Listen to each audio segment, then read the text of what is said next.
You're listening to Your Financial Identity with your host, Renee Hansen, where we explore relationships with money. We're talking about how our money stories, values, knowledge, skill set, and experiences develop financial identity, bringing awareness to financial behavior. Before we get started with today's episode, one note. I'll be a guest on the Income Conductor's Trailbalzer series on June 16th at 11:30 a.m. Eastern Time. The episode is The Elevated Advisor, from Managing Money to Empowering Lives. This episode is specific to advisors. See the show notes for registration. And non-advisor listeners, be sure to forward this to your advisor. They do so much for you. Do something for them.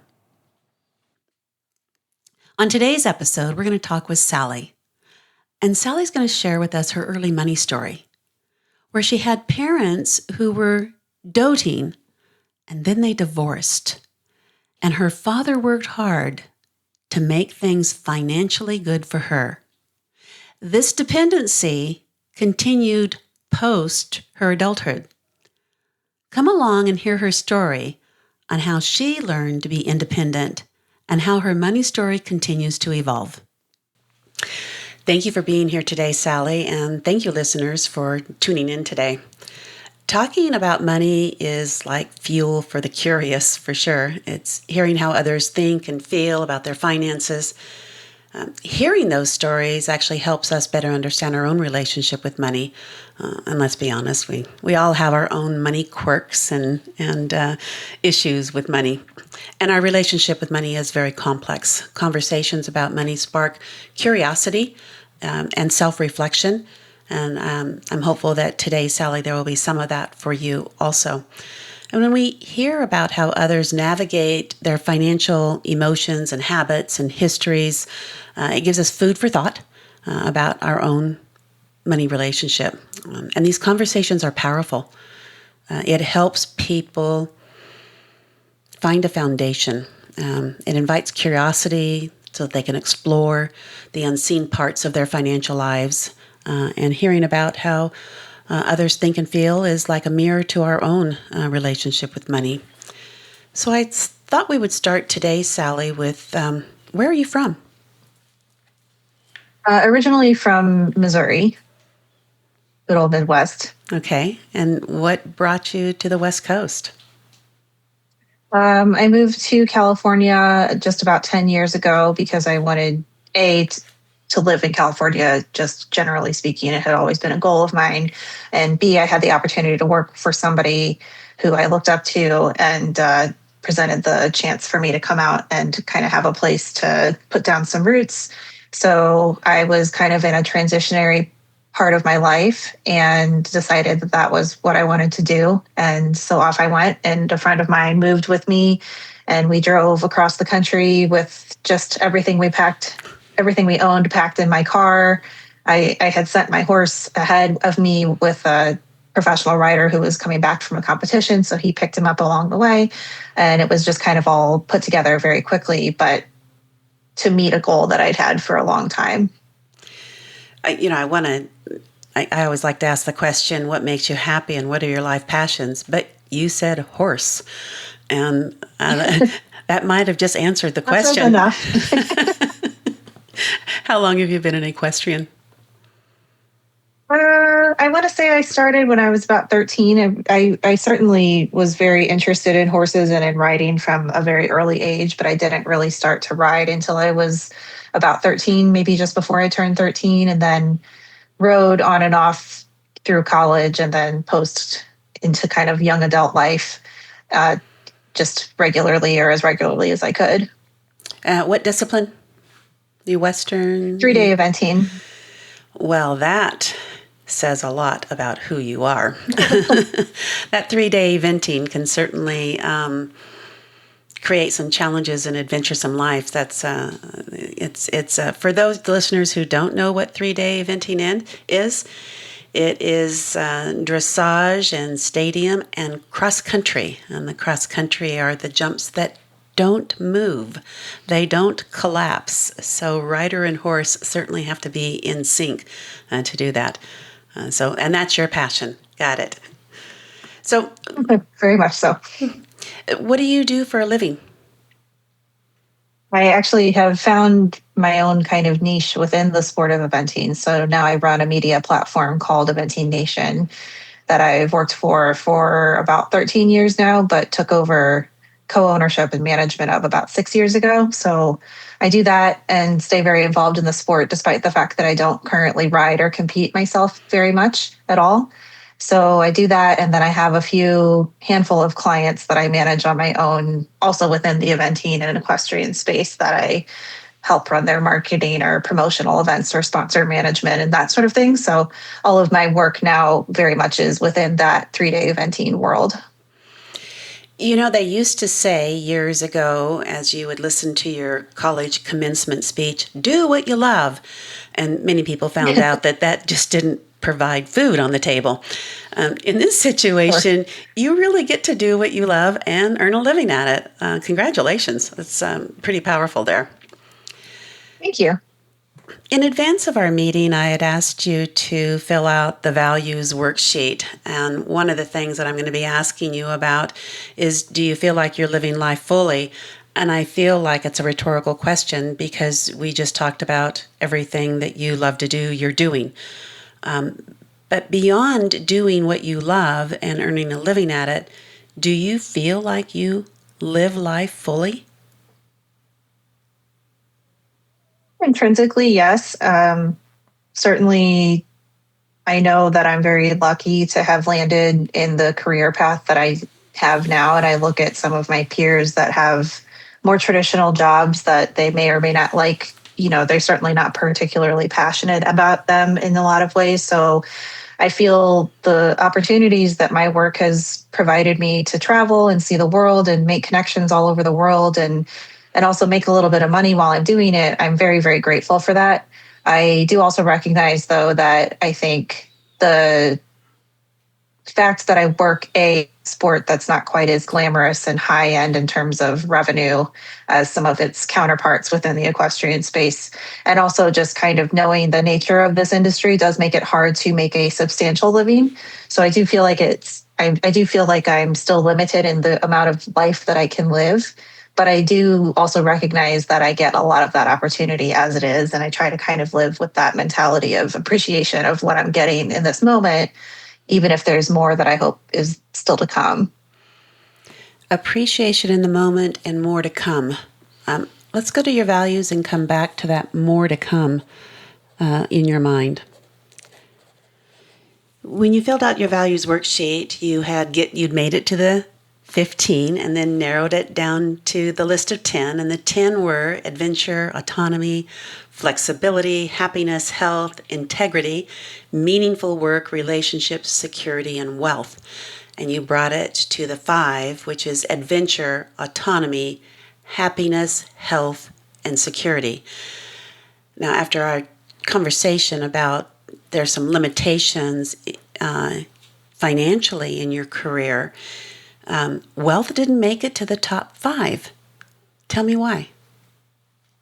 Well, I thought about it pretty hard. And while I'm very lucky to have a great partner for the last 10 years or so, also, who's very kind of wealth minded, very looking towards the future to wanting to build wealth and have the benefits that come along with that. And I have actually struggled to kind of come to his level of wanting that or using that as a driving force, because I've always kind of operated off of this mentality that money, as a cliche, can't buy happiness, but also kind of to deepen that, money can't satisfy things that you're just trying to cover up. Anyway, not to get too psychological about it, but all of that to say that I think what I crave more as a value within myself as a human is stability and safety. So to me, I don't necessarily need wealth for that. I need the ability to pay my bills and live to my definition of comfort, which is not something that I've always had throughout my life. So I think that is what has adjusted my definition of that level of security. For him, that level of security means amassing wealth. To me, that doesn't necessarily mean the same thing, although I can see the benefits of adopting at least some of that mentality. But when I really came down to it, it was a very difficult, challenging exercise to even get down to the 15 initially.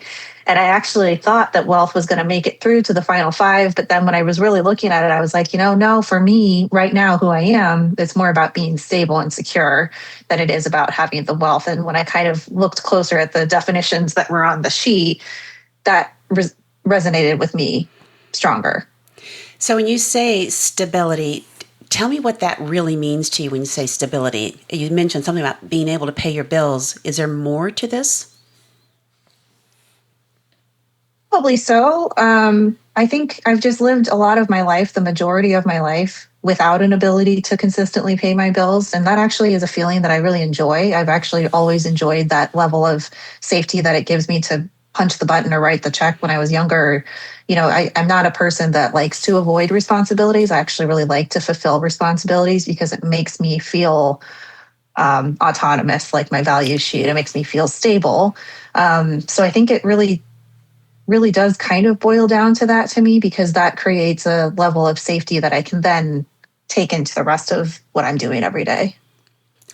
Do you find that value stability influences your purchasing decisions when you are not just paying the bills, but when you're making purchasing decisions? Actually, no, not always. Generally, actually, probably not, more often than not, just because I think that while that is a value of mine, I've struggled to also balance that with my need for safety in this moment or stability in this moment. So, therefore, that has led to, I would say, more impulsive type behaviors with my spending that don't necessarily align with that security value, but in the moment, it does. So that's a little bit kind of that line that I'm trying to walk of building the discipline to create that stability on a longer term and not just right here, right now, because I'm feeling a little bit down. I want to come back to that impulsive thought and feeling, and I'll ask you to share a story if you don't mind. But let's first hear your money story. Remember, a money story is the beginning, your first experiences with money. We had chapters, of course, along the way as we progress through life. But the money story is our early foundation. It could be observations of what other people have done, things that you heard, things that you saw, and your first experiences with money. Can you share your story? Sure. So I was adopted when I was just a few months old. So I grew up with two parents who had adopted me when they lived in Missouri. My adoptive mother and my father didn't have a good relationship. She was experiencing a lot of clinical psychological type struggles. And so really that resulted in us not really having much of a nuclear type family setup. She was very isolationist. She was abusive in every way of every shape of the word. And my dad and I really were not allowed to have a relationship for the first 12 years that we were a family. So basically, he ended up building a case and coming and removing me from the house because he felt that the situation that I was in wasn't a safe situation. So he removed me from the house and kind of established that he had full custody, and really haven't spoken to my adoptive mother since then. I mean, a couple times here and there, but I mean, definitely not in the last 15 to 20 years. So my dad and I then kind of forged on together, but we were basically starting from step one at the age of 12 for me. So we had zero relationship, and he had no concept of how to raise a daughter because my adoptive mother had not let him have any part in the raising. So his solution to that was to just spend money on me. And so he would give me money to go to the mall and hang out with my new friends, because I had also been homeschooled for several years leading up to this. So I was very isolated. I had no friends or social network or any sense of social skill, really. So, he wanted to encourage me to have that kind of normal student life. So the only way he really knew how to do that was to make everything that I didn't have the ability to have before possible. So he started to buy me riding lessons at this very expensive barn down the road. He, rented a house close to that barn so that I could ride my bike when he was at work and spend the days at the barn. And he overextended himself to to make this happen and lease me a horse and, pay for all my lessons. And, to the point where he himself got behind on his payments at the barn that I was taking lessons at. And I had to be the one that showed up at the barn, and they kind of were like, I'm sorry, this is awkward, but your dad hasn't paid his bill. So I just had this relationship with money that wherever I was getting it from, he would always give me more. So I didn't really learn any control over it. It was just, hey, I want to go to this concert. I want to go buy this at the mall. And he's like, oh, here's $60. He couldn't afford that at the time, but that was his way of making up for, 12 lost years. So then basically what that resulted in was all through high school, that was kind of the basis of our relationship. And in the meantime, he didn't really, there wasn't a lot of financial education happening. There was a little bit, he tried, but, to be fair to him, he didn't know what he was doing. He'd never gotten to this point with a kid before. So anyway, I don't have any resentment towards my dad, and my dad was incredible in what he did to get me out of an unsafe situation. But there are, long lasting effects when you don't grow up with a stable relationship with money. And then for the majority of my young adult life, he was just a phone call away if I got in trouble, if I got, behind on my rent, or if I got, was suddenly in need of $200 or whatever, I could call him and he would just find a way. So it was just kind of one of those relationships built off of taking. And, that safety net was just kind of always there. A couple of things that you said. One was, of course, going to the barn and getting that messaging. It sounds like it was a very strong memory when you were stating it. Okay, so that sticks with you. And then you talked about the relationship with your father, and I can see that you have a stronger relationship with him, but it wasn't an easy start. And while there's no resentment, you recognize that you learned some things about money that might be tough to unlearn. And that may very well have led to this stability value being so important to you, the ability to pay the bills when needed, tied with autonomy, doing it on your own. Do you think that this relationship with your father and the money, how your father handled it, do you think that led to these values, or do you think other things led to these values? Autonomy, I always had from a young age because I was raised very, very on my own. Like I really only had myself growing up. So I'm very hyper independent as a result of that. So autonomy, / independence remains probably my strongest core value. But I would say probably it has informed those values over time. But I think it took me a really long time, even into my late 30s, to really understand the long-term effects of that type of relationship to money early on. Yeah. If I were to ask you to give me 3 to 5 words to describe your relationship with money, what would those words be?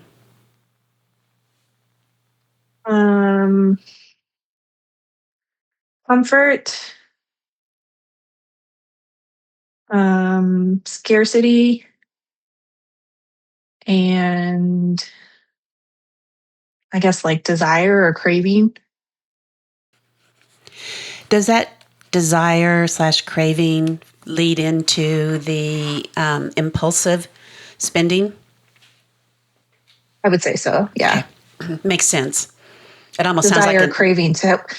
Well, sorry to interrupt you. I guess I would amend that though to say I think when I said desire/craving, it's more of a desire/craving to have more money. So I don't know if that changes how you're defining it or not. It does. So I'm wondering if that desire/craving would actually be in conflict then when you do impulsive buying. Why am I doing this when I want more money? I see you nodding your head. Okay. So let's go back to that. Tell me about an impulsive purchase that that was uncomfortable for you. Hmm.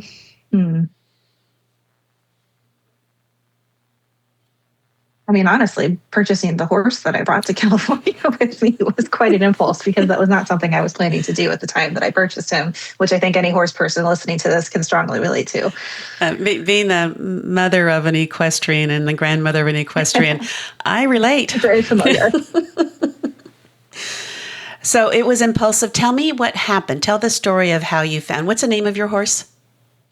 My horse's name was Rico. Rico. Tell me about And seeing Rico and bringing him to your home. well, he came about because I have a friend who takes horses off the racetrack and starts them over and sells them to other people. So she's a good friend of mine. She has worked with a couple of my other horses, and my horse that I had was injured and he wasn't going to come back from it. So we were getting ready to go to Florida for the winter season. It was my first time ever having the chance to go to Florida. And I really wanted a horse to take to Florida with me because there wasn't one at the barn that I could take. And I really wanted my own because I wanted to do the cool, go to Florida, be the horse girl thing. So I called up my friend and I said, "Do you have some horses?" My other friend was also looking impulsively for a horse. And she said, "Yeah, come on out. I've got several horses." So we drove out to her farm and I got on Rico. I think he was the second horse I rode, and I jumped him over one fence and I was like, wow, this is the horse that I want. Like, this is my horse. And so he wasn't expensive. He was like $1,500. As horses go, that's of course not expensive. She allowed me to make 3 payments of $500, but let me take him home, within a week as soon as I could get shipping arranged. Paid him off and took him to Florida with me, and that was great because I was working off a lot of my cost in Florida, so I didn't have a lot of expense. So I was riding high on that. Right. So when you work off costs, that means that you were at the barn, you were maybe doing stalls, you might have been saddling up horses for trainers so you could work off your lessons, Yes. work off boarding. Not everyone is familiar with this opportunity to work off the costs of a horse. And that is great. And it's true, $1,500 for you listeners that aren't familiar with horses is a relatively fair price, and to be able to make payments is even nicer to be able to do that. Mm-hmm. So that was impulsive that you decided to get a horse so that you could go to Florida to do that. It sounds like it felt good. Was there ever a point where you said, this may not have been a great idea? Oh yeah, definitely. As soon as I got in the car to go home after agreeing that I was going to buy him, I was like, "Why did you do that?" Like because then at that point I had 2 horses. And there's no way. Again, the only way I could afford to have this was because I was managing the barn that I kept them at. So therefore, I got at least one of those stalls for free. Right. There was no way, and even adding the cost of the second stall was a stretch for me at the time. So that's the thing I will say too, is that I think that the culture within the equestrian sport of allowing people to work and trade and barter their time for cost is very useful. It certainly helped me a lot. It certainly makes a lot of people able to do things, but I personally will never go back to doing that because I don't like the feeling of if I can't work or if I got hurt or if I got fired, then suddenly I'm strapped with all these costs that I actually can't manage because this house of cards was only held together by my bartering of my time. So anyway, that was certainly not, I think, certainly changed a lot of my relationship to that concept. That goes back to that security and stability, the need to be able to do it and do it on your own 2 feet. Makes sense. That makes perfect sense. It's interesting to already see how you talk about decisions that go right back to your core values. This is something that many people have not learned yet, Sally, that they will always operate to their core values. They will do what's needed. They will make decisions right back to it, even when they're in the fight or flight mode of their brain. It will go back to their core values already. So the money story is certainly interesting. On the other side here, it's so easy for me to say, I'm sorry to hear that story. It's unique, yet, and your story alone, but other people also have stories that feel tragic as yours. So for them to hear about you, it helps them recognize that they're not alone. in this world of financial challenges on that. Since that time, because we were going back to age 12 and 13 and in through your college years and your early years, has your money story evolved to where you have more experiences to your money story that have either replicated your money story with your relationship with money with your father like that, or have you begun to make changes? To be completely frank, no, it's been mostly a repetition of pattern Okay. for over and over throughout my entire life, which is basically overextend because I really want to be involved in something, whether it's having a horse or participating in that sport or living in a certain place or whatever. So it's kind of a pattern of overextend, overextend, overextend, really overextend to where now I'm completely backwards and upside down on everything and none of my bills are paid. And now, oh, they're 3 months behind. And then it's crap, I got to fix it. Let's change everything. Let's amass a bunch of cash. Let's get more clients. Let's make more money because that's one of two ways to make your financial stability improve is to either spend less or make more. So I choose make more. And then kind of rinse and repeat to some degree. I would say the last, I don't know, 4 to 5 years, I've probably noticed some improvement, at least in my intention to be more disciplined just in most aspects of my life. But I do think certainly had to learn a lot of hard lessons that just keep reminding me that you have to continue to look out for the long, big picture. Is dad still a backup plan? To a degree, yes, but no. The last time I asked him for anything money related would have been over 10 years ago. Okay. Well, that's almost 10 years ago, I guess, when I was kind of having to sell my horse and move him around because I was getting kicked out of barns for not paying my bills. My parents helped me with one past due board payment just to get the horse moved so that he didn't get repossessed, essentially. But that's the only time my parents have stepped in financially in the last 10 years or so, because I've made it a point, like, I would say even particularly since COVID, my dad and I's relationship really kind of turned a corner, and I started to really appreciate him for him instead of him as a safety net. So I really made it a point that he wasn't my financial safety net. I know he would if I called him right now and I said, "Hey, I'm in trouble. I need something." Of course he would. But I've made it a point that every time I call him can't be to ask him for something. Okay. So I've been I've been very good about that. Okay, so go back to the statement that you said. Well, I'm becoming more disciplined and working harder. I heard that loud and clear too. That's not an uncommon outcome for people who find themselves behind on their bills or the debt too high. They take a second job. It's harder and harder to find them. That's for sure. To get a second job, but people certainly do that or work harder, as you say, find more clients. So tell me what you're doing to become more disciplined. I'm just trying to have a little bit better habits with my spending and my kind of money management. So my partner and I we don't share our finances, but we do share obviously some expenses to live together. So he's much more adept at managing his financial matters than I am. So basically what I've done is I've kind of disciplined myself to we've split our expenses in half, and then whatever my part of is, I just kind of give that to him on the first of the month. So it's kind of out of sight, out of mind for me, because that's kind of where I get in trouble. If it's just kind of hanging around, Yeah. then I'll find something to do with it. We also keep a pretty strict budget that we try to stick with. I'm not quite as good about my own personal budget. I'm a bit messy because I have a couple different business entities that I'm working with that I don't fully understand. My stepmom is actually a CPA, so she helps me a little bit kind of just get literate with everything, but I'm still certainly working on that. But I certainly try to at least be a little bit more mindful. I try to have at least a few days of no spending every week, and just try to be more mindful. And I will say, actually, the last few months, it's paid off in the sense that at the end of my month, because I usually mostly just get paid once a month, usually at the end of my month, I'm now having some padding left, which is actually not something that has happened to me usually. So that feels like it's going in the right direction. So money left over at the end of the month because more clients and less spending, or just less spending?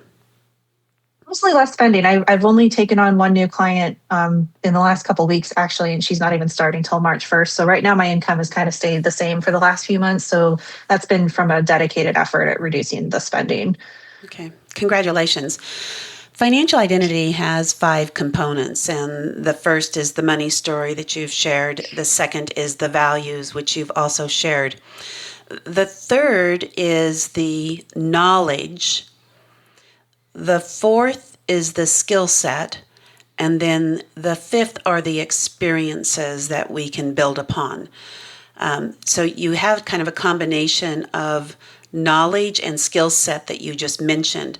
Knowledge being that your stepmom is helping you feel more literate about finances, which is great. And then the second is your skill set in that you're using a budget. You've also been building on the experience side because you just shared that this month has been, let's call it successful, because it is. Mm. You are managing by being more mindful, which is similar or a sister to awareness. And awareness is the very first step when it comes to financial identity, so that you can create an identity, that you build experiences, so that you have a healthy relationship with money. So this month, your experience is that the discipline of using some knowledge of a budget and the discipline, the skill set of following the budget has given you a positive experience that you feel good about, which happens to align perfectly with that security and stability that you mentioned on that. And you did it on your own. Now you used your partner, and I don't want to say use, that's not the right term to use, but you relied on your partner to say, hey, I need help here. You take care of these things that are really important so I don't get behind again, but I'm going to work on the other side here also. And that is great. One of the things that I encourage people to do, particularly when it comes to the budget, is that you spend 3 months of sticking really close to the budget. That 3 months begins to build a habit, and then that habit can be replicated. And for you, it's going to give you high emotional feelings regarding success in your relationship with money as you turn the corner from your old relationship with money. It's not that we need to forget or let go, but it is to say, I can do better in the relationship with money. And remembering the things that didn't go so well can actually be helpful, so long as you don't ruminate on it, that, oh my goodness, that's what I did, I'm going to do it again, that sort of a thing. Just, hey, that's the way it was, but I can make changes now. One of the things that I find most successful when people are doing this is that they actually write it down. Try not to groan, Sally.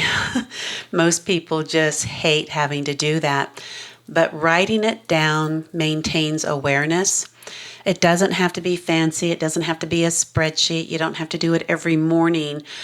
But when you begin to think about wanting to buy something that may feel like the old spending pattern, is to stop and say, what am I thinking? It's 3 questions.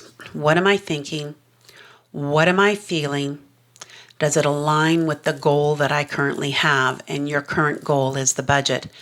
Too often people try to align it with a goal in the future, such as wealth or independence or retirement or whatever goal that they have that's in the future. That can be very difficult to reconcile when you're in the moment of something. So think about what is your most immediate goal.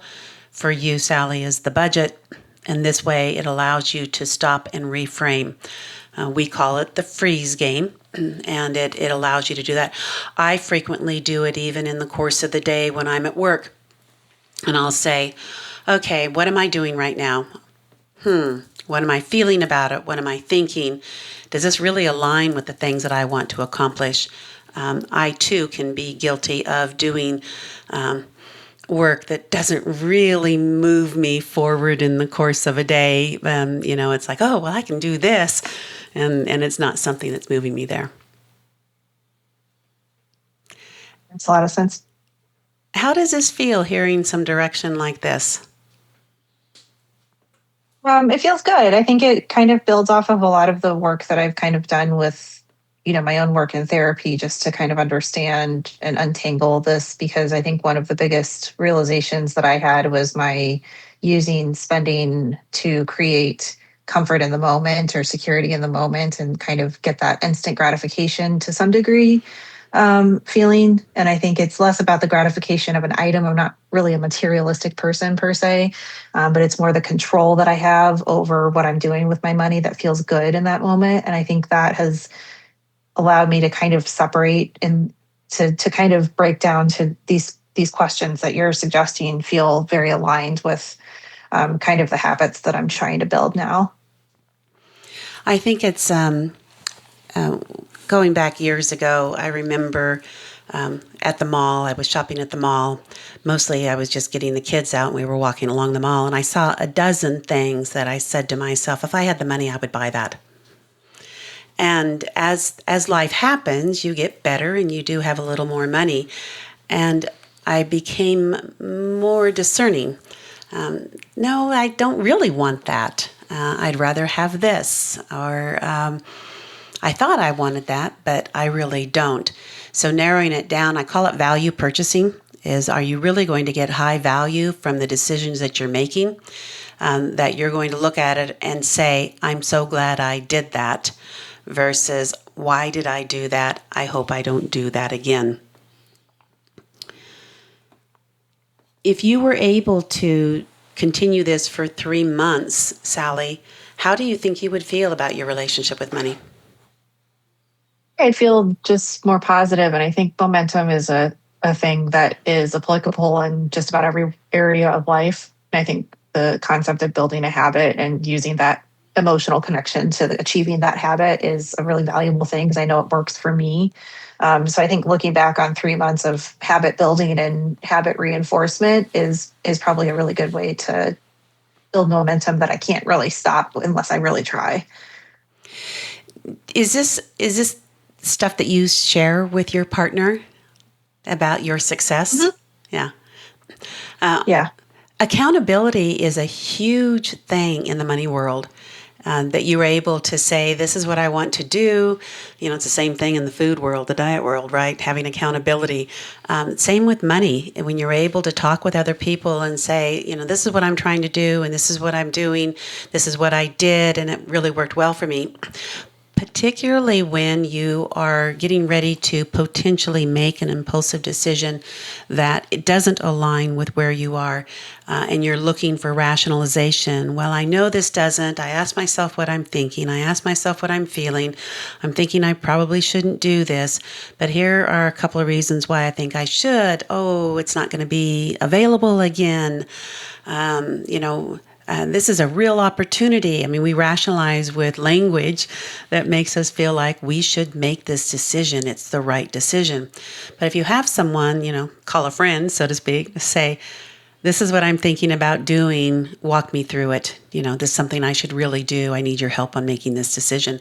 Or walk away and come back to it. Oftentimes that will be enough to be able to get you back in alignment with your stability, your security value on that. What do you think of that thought? Yeah, that makes a lot of sense. And my partner Kyle and I, we have kind of a monthly sit down that we do to try to kind of just review the month, look at our Mm-hmm. budgets, see what our spending looked like. Um, I think opening up that line of communication made a really big difference because I spent a lot of time kind of living in shame about money and not really wanting to talk about it and getting very defensive when it would come up. And certainly that still happens, but it definitely feels like, again, the building of momentum towards feeling comfortable being vulnerable, Mm-hmm. which it also helps that he kind of creates that space for me to say these things and be vulnerable and express like, hey, I'm struggling with this right now, or whatever. I think it's been very valuable to learn to be vulnerable about it because I Mm-hmm. very much have isolated myself within it before. There are so many people that feel shame with money. It's really sad. You mentioned earlier that no one taught you anything about money. We don't do it in school, Sally. We don't teach in No, school. it's And incredibly frustrating to think that that's not part of a core education, but completely different yeah, conversation. yes, exactly. That's a bottle or two of wine that we could go over on that, right? Yes. And most parents, interestingly enough, not only do they not get a book on how to raise a child, because clearly your mother missed the boat on that, but there isn't a book either about finances. And then how do you teach your kids something you don't even know yourself? So it's tough. I remember my mother saying, don't do what I did. And I thought in myself, I didn't say it out loud, I already got that one, Mom. Mm-hmm. So it can be powerful to have other people hear that you felt shame around money, because you are not alone. More and more people do. And and many can't even choose the right words, Sally. They don't even know, they know the feeling, but they don't have the words, and they don't have a process to work through it. And many therapists are so good with all the right words and working you through things, and yet they can't teach you money either. It's our responsibility to learn on our own. That's the reason that Finding Your Financial Identity, the book I wrote to describe the 5 attributes of your financial identity, along with then the 5 levels, so that people can get a sense that there's a path forward. I'm not alone in this, and I can see where I can do better at it. And here you had already talked about, your experiences. You talked about your money story. You talked about your values. Values was new to you this go around, but your skill set, and as you build your knowledge, and now you're building good experiences. You continue to tie this together, and you'll find your financial identity will grow, because you will gain knowledge along the way. You will improve your skill set. You'll grow your skill set on things to where that relationship with money is going to feel pretty dang solid, Sally. So, and I think this conversation is really helpful to also just give you that extra boost of motivation of kind of like, it's good to, I think, look back on where you came from and understand that you still want to go further, but you're doing okay now too, especially looking back at where you came from. So I think this is a good kind of reflection on that too. You've come a long ways already. Thank you. Do you have any other thoughts or questions to add for our listeners? We live in a time that it's very easy to fall into this trap of feeling like you're not doing enough, whether that's from pressure coming from your family or from your peers or your coworkers or your friends or the internet or your social media. I think we're very encouraged to be affluent and successful and well groomed and fit all the time now. And I think while those are all good things to aspire to, I think we really live in a very vulnerable time as humans, because we're getting so much information thrown at us all the time, telling us what we should look like, what we should eat, what we should be doing with our money, and how we should be thinking about everything. That I think it creates a lot of noise, and that I think that has been one thing that I've had to really fight continually against is wanting to kind of achieve this like very intangible, but like seemingly right there definition of success, or at least appearance of success. And I think that's probably a pretty relatable thing, because a lot of people I talk to feel the same way in some way. I mean, their definition of that may be different, but I just think it's important to remember that a lot of this pressure is not coming from you. It's coming from this world of over information that we live in. You're spot on there, and you said it so very well. Not only is life coming at us fast, we get a lot of information. We don't even know if it's relevant to us. And we have to decipher it. And there are these not only conscious, but subconscious expectations, biases, right, that we have. One of the skill sets that I learned in my education was called the expectation tool. And we use this when people are going through life quakes. A life quake is a disruption. It could be a financial disruption. It could be an awareness disruption, just as you were talking about, where we sit down and we say, what are the expectations you're feeling? And you just listed them. I'm right there next to you. I'm always supposed to be doing better. Always, always. And sometimes I just don't want to. I just want to sit and be, right? Sometimes I don't want to be better. Okay. I actually want to be worse sometimes. Sometimes I want to eat that bag of chips. I just do. Absolutely. The whole thing. Yes. So, so we go through the expectations worksheet, and it starts with there are people around you and there's society. What are those expectations? And we write those down. So those are expectations of others. And then you turn the tables. What are your expectations of those others?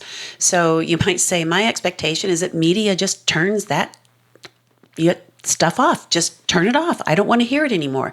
So can I do that on my own? To some degree, I could. I could turn off the TV. I could quit scrolling on my phone. I could quit going to reading looking at the magazines, particularly for women that, we're supposed to look like that. And that's not happening. So, can we begin to say, how can we change the expectations or at least ignore the expectations that go there? And then we want to go 360 and say, what are our expectations of ourselves? This is wonderful in relationships where you can say, Kyle, what are your expectations of me? What are my expectations of myself? Kyle, now we're going to turn the tables. Here are my expectations of you. What are your expectations of yourself? Where you have this awareness of what the true expectations are and whether or not you feel you can live up to them. And for those that are not realistic or not high value, there was nothing in your, in your values that suggested you wanted to be anything other than healthy and autonomous. So are you meeting those expectations? That's who you are. And if we can continue to listen to the expectations that are fair of us and rule out the others and turn that noise off, or at least turn the volume down, then we can go back to the right affirmations for ourselves, which is, this is what I'm doing. And then we build on those experiences, and that leads right back to our relationship with our significant other, our relationship with our friends, our relationship with money, and finally our relationship with ourselves. And that's when we can truly live life fully.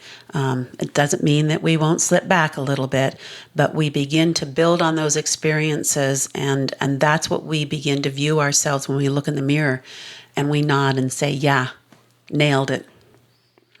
So, Thank you for sharing your story. That last bit, so powerful. You gave me goosebumps. And Thank you for having me. Absolutely. It's a pleasure. In our next episode, we're going to talk with Kyle DeBell of Think to Perform. He's going to share with us the importance and the role values play in our financial decisions. We've had a good time today, and we hope you have too. If you have enjoyed this discussion, please rate or review us on Apple Podcast and like or subscribe on YouTube. And if you'd like to be a guest, please reach out to us at yourfinancialidentity.com.